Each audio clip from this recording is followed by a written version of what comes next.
High guys, ಎಲ್ಲರಿಗೂ ನಮಸ್ಕಾರ. Welcome back to Sagar stories. Cricketing updates ಎಲ್ಲರಿಗೂ ಸ್ವಾಗತ.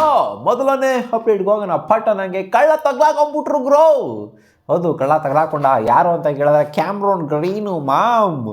ಏನು ಗುರು ಸೀನು ಅಂತ ಕೇಳಿದ್ರೆ ನಮ್ಗೆ ಆಶ್ಚರ್ಯಕರವಾಗಿರೋಂಥದ್ದು ಏನು ಅಂತಂದರೆ, ಕ್ಯಾಮ್ರೋನ್ ಗ್ರೀನ್ ಆಲ್ರೌಂಡರ್ ಆಗಿದ್ರು ಏನಕ್ಕೆ ಸೆಟ್ ಒನಲ್ಲಿ ರಿಜಿಸ್ಟರ್ ಆಗಿದ್ದಾರೆ, ಕಂಪ್ಲೀಟ್ ಜೆನ್ಯೂನ್ ಬ್ಯಾಟರ್ಸ್ಗಳ ಕ್ಯಾಟಗರಿ ರಿಜಿಸ್ಟರ್ ಆಗಿದ್ದಾರೆ ಅಂತ ನಮಗೆ ಸಿಕ್ಕಾಪಟ್ಟೆ ಡೌಟ್ ಇತ್ತು. ನಮಗೆ ಗೊತ್ತಿತ್ತು ಸೆಟ್ ಒನಲ್ಲಿ ಬಂತು ಅಂದರೆ ಬೇಜಾನ್ ದುಡ್ಡನ್ನ ಮಾಡ್ಕೊಂಡ್ಬಿಡ್ಬೋದು. ಸೆಟ್ 2 ಸೆಟ್ 3ಗೆಲ್ಲ ಬಂತು ಅಂತಂದರೆ ಸ್ವಲ್ಪ ಕಮ್ಮಿ ದುಡ್ಡು ಸಿಗುತ್ತೆ.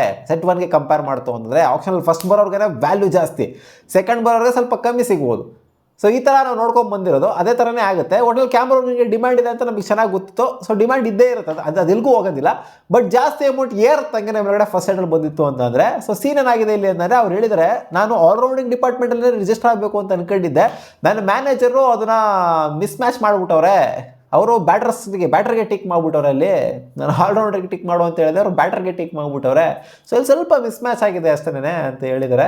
ಆ್ಯಂಡ್ ಅವರು ಬೌಲಿಂಗ್ ಮಾಡೋದಕ್ಕೂ ಕೂಡ ಅವೈಲೇಬಲ್ ಇದ್ದಾರಂತೆ ಈ ಟೂರ್ನಮೆಂಟಲ್ಲಿ ಕೂಡ ಹೇಳಿದ್ದಾರೆ. ಯಾಕಂದರೆ ರೀಸೆಂಟಾಗಿ ಅವರು ಬೌಲಿಂಗ್ ಕೂಡ ಮಾಡಿದರು ಆ್ಯಂಡ್ ಅವ್ರು ಬೌಲಿಂಗ್ ಮಾಡೋಕ್ಕೆ ಅವೈಲೇಬಲ್ಲು ಕೂಡ ಇದ್ದಾರೆ. ಸೊ ಆಲ್ರೌಂಡಿಂಗ್ ಡಿಪಾರ್ಟ್ಮೆಂಟಲ್ಲಿ ಬಂತು ಅಂತಂದರೆ ಸೆಟ್ 2 ಬರಬೇಕಾಗುತ್ತೆ ಇವರು. So set 1 ಬರೋದಕ್ಕಾಗೋದಿಲ್ಲ. ಸೊ ಅದಕ್ಕೋಸ್ಕರ ನಮಗೆ ಗೊತ್ತಿರೋದೇನು ಅಂತಂದರೆ, ಬೇಕು ಅಂತಲೇ ಸೆಟ್ 1 ರಿಜಿಸ್ಟರ್ ಆಗಬೇಕು ಅಂತಲೇ ಇವ್ರು ಮಾಡಿರುವಂಥದ್ದು ಪ್ಲ್ಯಾನ್ ಇದು ಅಂತ. ಸೊ ಅದು ಓಪನ್ ಆಗಿ ಸಿಗಾಕೊಂಡಿದ್ದಾರೆ, ಮ್ಯಾನೇಜರ್ ಮೇಲೆ ಬೆಳೆ ಮೇಳಿದ್ದಾರೆ ಅಷ್ಟೇ. ಈಗ ಅಪ್ಡೇಟ್ ನಂಬರ್ 2, ಸಂಜಯ್ ಬಾಂಗರ್ ಅವರು ಪ್ರಿಡಿಕ್ಟ್ ಮಾಡ್ತಾ ಇದ್ದಾರೆ ಡೇವಿಡ್ ಮಿಲ್ಲರ್ ಅವರು ಟಾಪ್ 3 ಪಿಕ್ಸ್ ಅಲ್ಲಿ ಒಬ್ಬರಾಗಿರ್ತಾರೆ. ಹೈಯೆಸ್ಟ್ ಬಿಡೆಡ್ ಪ್ಲೇಯರ್ಸ್ಗಳಲ್ಲಿ ಒಬ್ಬರಾಗಿರ್ತಾರೆ. 3ನೇ ಪ್ಲೇಯರ್ ಆಗಿರ್ಬೋದು, 2ನೇ ಪ್ಲೇಯರ್ ಆಗಿರ್ಬೋದು, ಅಥವಾ 1ನೇ ಪ್ಲೇಯರ್ ಆಗಿರ್ಬೋದು, ಯಾರು ಬೇಕಾದ್ರೂ ಆಗಿರ್ಬೋದು, ಟಾಪ್ 3 ಇವ್ರು ಇರ್ತಾರೆ ಅಂತ ಇವರು ಪ್ರಿಡಿಕ್ಟ್ ಮಾಡ್ತಾ ಇದ್ದಾರೆ. ಬಟ್ ನನ್ನ ಪ್ರಕಾರ ಟಾಪ್ 3 ಇರೋದಿಲ್ಲ ಅಂತ ಒಂದು ಗಟ್ ಫೀಲಿಂಗ್ ಅಂತ ಹೇಳ್ತಾ ಇದೆ. ಜಾಸ್ತಿ ಅಮೌಂಟ್ಗೆ ಹೋಗ್ಬೋದು, ಅದರಲ್ಲೇನು ಡೌಟ್ ಇಲ್ಲ. 5 ಕೋಟಿಗಿಂತ ಮೇಲ್ಗಡೆ ಹೋಗ್ಬೋದು. ಬಟ್ ಟಾಪ್ ಲಿಸ್ಟಲ್ಲಿ ಇವರೇ ಇರ್ತಾರೆ, ಟಾಪ್ 3 ಇವರೇ ಇರ್ತಾರೆ ಅಂತ ನನಗೆ ಅನ್ನಿಸ್ತಿಲ್ಲ. ಹೌದು, ಅವ್ರು ಹೇಳ್ತಾ ಇರೋದೇನು ಅಂತಂದರೆ, ಫಿನಿಶಿಂಗ್ ರೋಲ್ ಇರುವಂಥ ಬ್ಯಾಟರ್ನ ಹುಡುಕ್ತಾ ಇದ್ದಾರೆ ಸಿಕ್ಕಾಪಟ್ಟೆ ಫ್ರಾಂಚೈಸಿಗಳು, ಅದರಿಂದ ಡಿಮ್ಯಾಂಡಲ್ಲಿದ್ದಾರೆ ಅಂತ ಹೇಳ್ಬೋದು. ಬಟ್ ಸಾಧಿಸೋಕ್ಕಾಗಲ್ಲ. ಖಂಡಿತ ಇವರು ಟಾಪ್ 3 ಅಂತೂ ಇರೋದಿಲ್ಲ. ಅಪ್ಡೇಟ್ ನಂಬರ್ 3, ರಾಬಿನ್ ಉತ್ತಪ್ಪ ಅವರು ಒಂದು ಕ್ವಶನ್ ರೈಸ್ ಮಾಡಿದ್ದಾರೆ. So you have a proven opener who is averaging just below Abhishek Sharma at the point and you decide to move Sanju Samson to the middle order and slowly leave him out of the team. So ಇದನ್ನೇ ಹೇಳಿದ್ದು, ನಾನು ಅದನ್ನೇ ಹೇಳ್ತಿರೋದು, ಇವರು ಅದನ್ನೇ question raise ಮಾಡ್ತಾ ಇರೋದು. ನಿನ್ನ ಟಾಪ್ ಆರ್ಡರ್ ಪ್ರೂವ್ ಮಾಡಿರೋಂಥ ಪ್ಲೇಯರ್ನ, 2 ಸೆಂಚುರಿ ಇಕ್ಕಿರೋಂಥ ಪ್ಲೇಯರ್ನ ಬ್ಯಾಕ್ ಟು ಬ್ಯಾಕು ನೀನು ಕರ್ಕೊಂಬಂದ್ಬಿಟ್ಟು ಮಿಡ್ಲ್ ಆರ್ಡರ್ ಆಡಿಸ್ತೀಯಾ ಆ್ಯಂಡ್ ಸ್ಲೋಲಿ ಟೀಮಿಂದ ಈಚೆ ಕಡೆ ಕಳಿಸ್ತೀಯಾ. ಅಂದರೆ ಸ್ಕ್ವಾಡ್ ಇಟ್ಕೊಂಡಿರ್ತೀಯ, ಟೀಮಿಂದ ಈಚೆ ಇಡ್ತೀಯಾ, ಹಂಗೆ ನಿಧಾನಕ್ಕೆ ಸ್ಕ್ವಾಡಿಂದ ಈಚೆ ಇಟ್ಬಿಡ್ತೀಯಾ.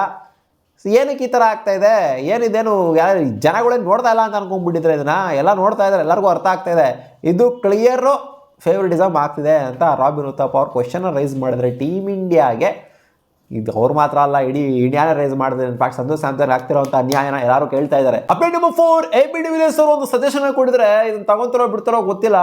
ಅಭಿಷೇಕ್ ಶರ್ಮಾ ಅವ್ರ ಕೆರಿಯರಲ್ಲಿ ಇನ್ನೂ ಮೇಲ್ಗಡೆ ಹೋಗಬೇಕು ಅಂದರೆ, ಉನ್ನತ ಮಟ್ಟಕ್ಕೆ ಹೋಗಬೇಕು ಅಂದರೆ, ಸೀನಿಯರ್ಸ್ಗಳು ಒಂಥರ ಲೆಜೆಂಡ್ಸ್ಗಳು ಏನೇನು ಮಾಡ್ಕೊಂಬಂದಿದ್ರೋ ಅದೆಲ್ಲ ಪಾಲಿಸ್ಬೇಕಾಗತ್ತೆ. ಮೇಲ್ಗಡೆಗೆ ಹೋಗಬೇಕು ಅಂತಂದರೆ ಏನೋ ಸಜೆಷನ್ ಕೊಡ್ತಾರೆ, ತೊಗೊಂಬಂದು ಬಿಟ್ಟರೆ ಬಿಡ್ಬೋದು.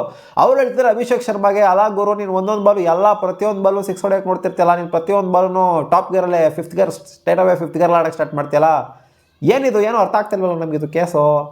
ಎಲ್ಲ ಬಾಲು 6 ಹೊಡೆಯೋಕೆ ಆಗಲ್ಲ ಮಾರಾಯ. ನೀನು 6 ಹೊಡಿದೇ ಇರೋಂಥ ಬಾಲ್ಗೆ ನೀನು ಔಟ್ ಆಗೋದು. ನೀನು ಸುಮ್ಮನೆ ಬ್ಯಾಟ್ ಎತ್ತುತ್ತಾ ಇರುತ್ತೀಯಾ. ಹೌದು, ಹೊಡಿಬೇಕಾರೆಲ್ಲ ಚೆನ್ನಾಗಿ ಕಾಣಿಸುತ್ತೆ, ಬಟ್ ಕನ್ಸಿಸ್ಟೆನ್ಸಿ ಅನ್ನೋದು ಬರೋದಿಲ್ಲ. ಎಲ್ಲ ಮ್ಯಾಚ್ ರನ್ಸ್ ಹೊಡೆಯೋದಕ್ಕೆ ಆಗೋದಿಲ್ಲ. ಈ ಥರ ಇತ್ತು ಅಂತಂದರೆ ಬಾಲಲ್ಲಿ ನೋಡ್ಕೊಂಡು ಆಡಬೇಕಾಗತ್ತೆ. ಯಾವ ಬಾಲ್ಗೆ ಯಾವ ಥರ ಶಾಟ್ ಆಡಬೇಕಾಗುತ್ತೆ ಅದನ್ನು ಮಾತ್ರ ಆಡಬೇಕಾಗುತ್ತೆ. ಎಲ್ಲ ಬಾಲು 6 ಹೊಡಿತೀಯ ಅಂತಂದರೆ ಅದು ಖಂಡಿತ ಅದು ಇದು ಮಾಡೋದಿಲ್ಲ, ಒಂದು ಸೆನ್ಸ್ ಮಾಡೋದಿಲ್ಲ ಅಂತ ಹೇಳಿದರೆ. ಸೊ AB de Villiers ಗೊತ್ತಲ್ಲಪ್ಪ, ಲೆಜೆಂಡ್ರಿ ಬ್ಯಾಟರು. ಇವರೇ ಹೇಗೆ ಹೇಳಿದ್ದಾರೆ ಅಂತಂದರೆ, ಏನು AB de Villiers ಬ್ಯಾಟಿಂದ 6ಗಳನ್ನು ಕಮ್ಮಿ ನೋಡಿದ್ದೀವ ನಾವು. ಸೊ ಇವರು ಅಷ್ಟ 6ಗಳನ್ನೇ ಬಾಂಚ್ ಚಚ್ಚಿ ಬಿಟ್ಟಿದ್ದಾರೆ.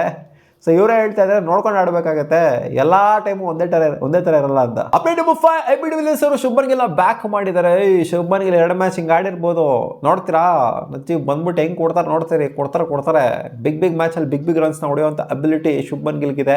ಎಲ್ಲ ಸ್ಟ್ಯಾಂಡರ್ಡ್ಸಲ್ಲೂ ಇದೆ, ಎಲ್ಲ ಫಾರ್ಮೆಟಲ್ಲೂ ಕೂಡ ಇದೆ. ನೋಡಿ ಮತ್ತೆ ವಾಪಸ್ ಕಮ್ ಬ್ಯಾಕ್ ಮಾಡಿ ಹೊಡಿತಾರೆ. 2 ಮ್ಯಾಚು ಹಿಂಗಾಗೋಗ್ಬಿಡ್ತು ಅನ್ನೋ ಮಾತ್ರಕ್ಕೆ ಅವ್ರನ್ನ ಅಂಡರ್ ಎಸ್ಟಿಮೇಟ್ ಮಾಡಬೇಡಿ ಅಂತ ಇವರು ಹೇಳ್ತಾ ಇದ್ದಾರೆ. ಅಂಡರ್ ಎಸ್ಟಿಮೇಟ್ ಮಾಡ್ತಿಲ್ಲ, ಒಳ್ಳೆ ಪ್ಲೇಯರ್ನೇ ಗಿಲ್ಲು ಗೊತ್ತು. ಬಟ್ ಇಲ್ಲಿ ಸಂಜು ಸ್ಯಾಮ್ಸನ್ಗೆ ಒಂಥರ ಅನ್ಯಾಯ ಆಗ್ತಿದೆಯಲ್ಲ, ಅದು ನಮಗೆ ಬೇಜಾರಾಗ್ತಿದೆ ಅಷ್ಟೇ. ಏನು ಹೇಳೋದಕ್ಕಾಗೋದಿಲ್ಲ ಗುರು. ಈ ಥರ ಗಿಲ್ ಡಬ್ಬಾ ಪ್ಲೇಯರ್ ಅಂತ ಹೇಳೋಕ್ಕಾಗತ್ತಾ? ಗಿಲ್ ಒಳ್ಳೆ ಪ್ಲೇಯರನ್ನೇ. ಬಟ್ ಸಂಜು ಸ್ಯಾಮ್ಸನ್ ಪ್ರೂವ್ ಮಾಡಿರೋರಿಗೆ ಅವಕಾಶ ಏನೂ ಕೊಡ್ತಾ ಇಲ್ಲ ಅಂತ ನಾವು ಕೇಳ್ತಾ ಇರೋದು ಅಷ್ಟೇ. ಬಿಟ್ಟರೆ ಗಿಲ್ ಅಗೇನ್ಸ್ಟ್ ಏನೂ ಇಲ್ಲ ಇಲ್ಲಿ. ಮತ್ತೆ ಸಿಗೋಣ ಮುಂದಿನ ವಿಡಿಯೋದಲ್ಲಿ. ಗಾಯ್ಸ್, ಇಷ್ಟವಾಗಿರೋ ಕ್ರಿಕೆಟಿಂಗ್ ಅಪ್ಡೇಟ್ಸ್ ನಿಮಗೆ ವಿಡಿಯೋ ಸ್ವಲ್ಪ ಇಷ್ಟ ಆಗಿರೋ ಒಂದು ಲೈಕ್ ಮಾಡಿ.